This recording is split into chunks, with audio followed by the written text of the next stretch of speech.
до конца января, это до пятницы, у нас сохранится теплая погода. 12-17 градусов днем максимальные температуры воздуха, ночные 2-7 градусов, где-то на 6, сейчас 8 градусов выше климатической нормы.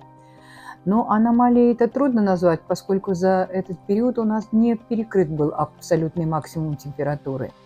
Поэтому такое у нас встречалось уже в 2007 году, был такой же теплый январь, в 2010 году. Но эта идиллия наша погодная заканчивается. Начиная со следующей недели, уже с воскресенья, холодный фронтальный раздел посетит наш любимый полуостров, понизит нам температуру воздуха и создаст неустойчивый характер погоды. Дневные температуры после 12-17 будут очень низкие, 0,5. В отдельные даже дни от 2 мороза до 3 тепла.